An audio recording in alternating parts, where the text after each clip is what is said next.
Hey guys, welcome back. Orabomb here, bringing you another one of our live deck profiles. Today we're going over Volcarona Silvally. This is a deck that was actually suggested quite a few times. People really wanted me to play Volcarona. I like the concept of Volcarona. If you guys don't know, Decidueye is actually one of my favorite decks to play when it was out. I loved all variants of Decidueye. Decidueye was such a cool Pokemon. I love the ability of being able to snipe damage anywhere you want on the board. And Volcarona kind of has something similar to Decidueye, except it has a cost to it.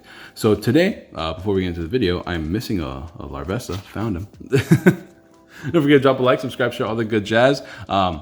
This is my first build. I have another build that plays Persian GX on top of all these Pokemon as well. That's going to be up on my Patreon. So Patreon fans, if you guys didn't see the Dark Box video, which I know most of you guys probably have, I already went on my Patreon spiel in that video. But if you guys want to support me while also getting codes every month and articles about my tournament results, as well as articles about decks I'm updating as time goes on, and new decks on things like blah blah blah, things like that.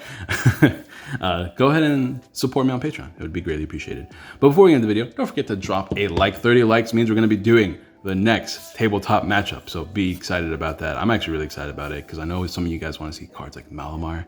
I know some of you guys want to see updated versions of Guardian, and we got the updates. We got them on lock, all right? Don't even worry about it. We got them in Orabomb Industries, locked up in the vault, ready to showcase. So don't forget to drop that like if you haven't already, subscribe, share, all that good jazz. And shout out to my sponsors at Guardian Gaming, because if you leave a comment down below being what's some other decks you guys want to see me play, then you have a chance to win some Cosmic Eclipse codes whenever they get released. So shout out to my lovely sponsors. We're going to be doing a booster box giveaway, some playmat giveaways from regional playmats, and promo giveaways and stuff like that. So don't forget to check them out. 10% off any purchase you make on their website using code Orabomb. Let's get right into this. We're playing 4 Larvesta. This is the only Larvesta in the format right now, is a new one.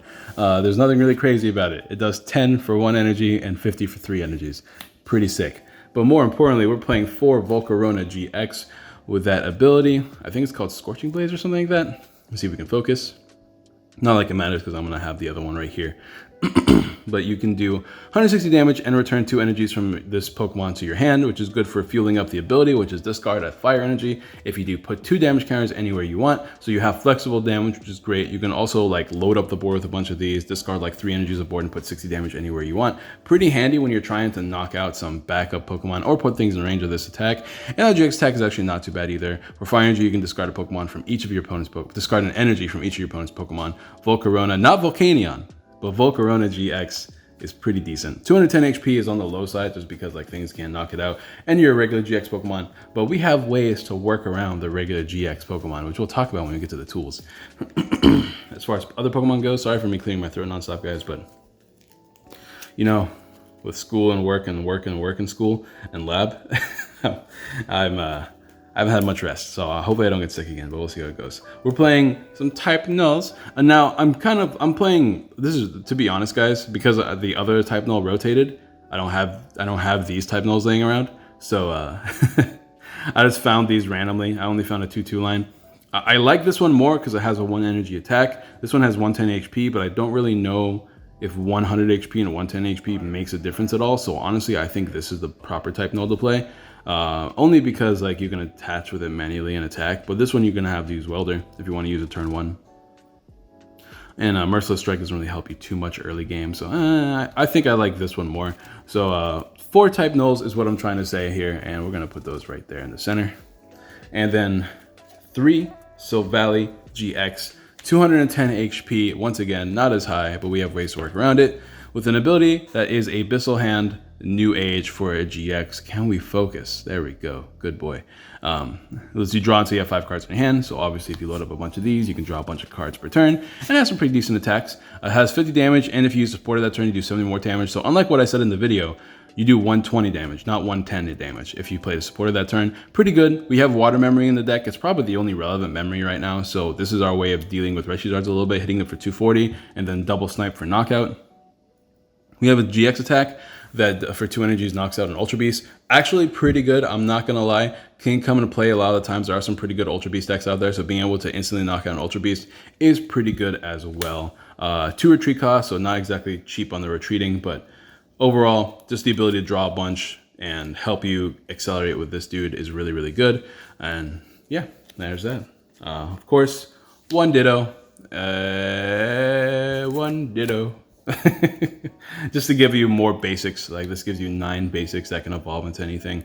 And of course we have our 1 up to Dene, because the most important thing and the most difficult thing about this deck is getting out as many basics as possible. The Dene just helps you find as many as you can early game. Ideally you get type nulls first, but you kind of want type null and this, because your attacker's Volcarona. It does the most amount of damage. If you want to play more basics like Reshizard or something like that, that wouldn't even be bad either, because it gives you a high HP basic that can attack while you're sniping damage with this. I'm honestly considering playing 1 Reshizard or 2 Reshizards or something of that nature in this deck for the future. For the time being though, I'm just playing it like this. I don't really know of many other like active sitters, if that makes any sense, that can like hit while you're attacking, while you're using your abilities on the bench. If you guys have any good ideas, let me know in the comments down below. I would prefer to not have to play other energies. I saw one comment that said Esper would be a cool idea, so that you can double the damage on them thanks to Volcarona. It's cool for sure, but deck space in this deck is so tight. It's so extremely tight. It's hard to fit in anything else. Not especially other energies that aren't fire energies, because you will run out of fire energies. Not only do you have to attach your fire energies to multiple Pokemon throughout the game, but you're also using your ability. So you will be running out of fire energies. So being able to use different energy attackers is not super great. That's why Reshizard is the only one that really comes to mind right now, unless there's some pretty decent colorless attackers, like Lugia GX is okay because of Lost Purge and stuff like that. Let me know what you guys think in the comments down below. But that's going to be it for the Pokemon line. Let's go ahead and move on to the items. Let's see. We got ourselves, of course, 4 Cherish Ball. What do you expect? And 4 Pokecom. What do you expect? Our ways of getting out Pokemon as early as possible. Unfortunately, we can't play Tag Whistle because there's no tag teams in this deck.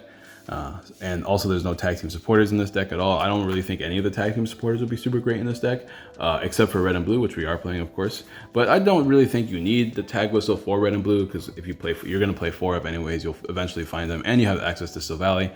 So unless you play like a Reshizard in this deck, then maybe I could see you fitting in a tag whistle or 2, but that won't really help you get out Pokemon early. But it'll help you get out like a big tanky Pokemon in the active early. So it has its ups and downs. We are playing 3 Fire Crystal. This is a card I really want to play 4 of. If I can eventually find space for 4, I am 100% playing 4 of in this deck. But right now, I only have space for 3. 2 Great Catchers. Honestly, because of the lack of space, this is going to be the cut that I'm probably the most comfortable making, only because we have access to Volcarona being able to chip damage away. So I think only playing 2 Great Catchers is okay. It's fine. I don't think you need to gust more than twice in most games anyways. So we're going to do that. Now, 2 reset stamps. I know a lot of you guys are thinking, why don't you just cut the reset stamps? Well, I'll tell you why.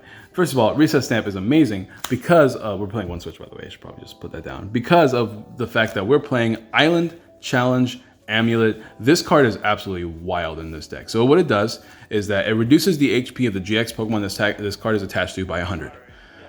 So that's not great. But in exchange, you only give up 1 prize at a time. Now, I mean, you give up 1 less prize at a time. Now, I don't know if you saw this deck, but this deck runs primarily on GX Pokemon. So if you can go the whole game giving up only 1 prize at a time, that gives you lots of time throughout the game to throw damage on the board thanks to Volcarona, to draw as many cards as you can throughout the game, attack here and there, things like that. You don't mind getting knocked out. Well, especially in a deck in a format where hitting 210 is not even that difficult, but you do mind giving up too many prizes. Now, this is what I was talking about earlier with the Persian GX build. If you play Persian in this deck, and if you can find space for it, you can use the ability to grab any 2 cards out of your deck very, very consistently throughout the game, only because you're giving up 1 prize at a time, right? So most of the time when you're playing Persian, you can only use the ability once or twice a game at most. Right? Unless you're doing some prize shenanigans, twice a game at most. If you play Persian in this deck, you could probably get away with using it 3 or 4 or 5 times a game if you play 4 of these things. Right now I had to cut down to 3. I was playing 4, had to cut it down to 3. Honestly, you could easily put 4 back in this deck. But this card is super cool. I love this card in this deck. It's kind of like what makes this deck work. Otherwise, I don't think this deck would work so well, only because you're playing with some pretty mediocre GX Pokemon. And of course, 2 Water Memory, just to deal with the Reshizard matchups. Being able to hit them for 240 is pretty good. There is no other relevant memories. All the other memories, I believe, have rotated. So Water Memory is all we got right now. But that's going to be the tools. Let's go ahead and, or not the tools, I guess also the tools, the item cards. Let's go ahead and talk about the supporters and the energy count, right? So we are playing, of course, 4 red and blue. Once again, evolve a Pokemon to a GX, and if you discard 2 cards from your hand, you may attach 2 energies from the deck to that Pokemon.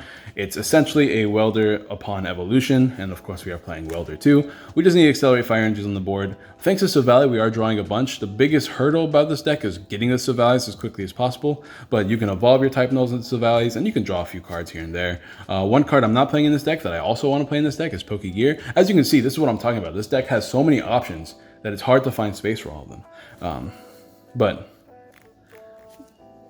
this is the supporter line I'm playing right now. No draw supporters. I don't really think you need them, but you could very easily play them if you feel like they're super necessary. Throw in a few Cynthias here and there. Not too bad. 2 Giant Hearth, just to get you those energies for Welders, and get you energies for the Volcarona, and 1 Heat Factory to help you draw a few more, because once again, we're all about that early game, getting out as many Pokemon as possible. And as far as the energies go, we are playing 4, 8, 11. 11 is like kind of low, to be honest. I was playing 14 and that was like really nice, but then I was inconsistent. So I had to slowly chip away cards and eventually ended up chipping away 3 fire energies just to make space for all these cards. I am still playing a switch. You could cut a switch completely, but if you cut a switch completely, you kind of just like give up a lot of Pokemon a lot of time, but you don't really want to do that. But like there's a few cards you could cut here and there if you really want to. You can cut out the switch. You can cut out a memory, I guess, but cutting out a memory is really risky because then you just lose against Charizard. And Charizard, especially with the new breaks in Charizard out, is still going to be an amazing deck. So I don't really like cutting out the water memory. Of course, you can't really cut out any of the ball search because that's kind of what this deck runs on. If you guys want to remove the Island Challenge Amulet idea completely, you can, but just know that you will lose games much faster if you cut them out. So something to keep in mind. Not to mention, in the matchup versus Dark Box, it's kind of skewed in Dark Box favor, right? Because they have Pokemon that not only can OHKO you, but take multiple prizes at the same time. So it's not the easiest matchup for this deck to win. But I feel like maybe we'll showcase this deck again. Let me know if you guys want to see me play this deck again for sure. I will definitely do it if you guys want me to. But that's going to be the deck profile, guys. Thank you guys all for watching. Don't forget to drop a like, subscribe, share, all that good jazz. Let me know what you guys think of this deck. Let me know what decks you want to see me play next. Don't forget to support all the ways. Check out the Patreon if you're interested in all that good jazz. And yeah, I will see you guys next time. Peace.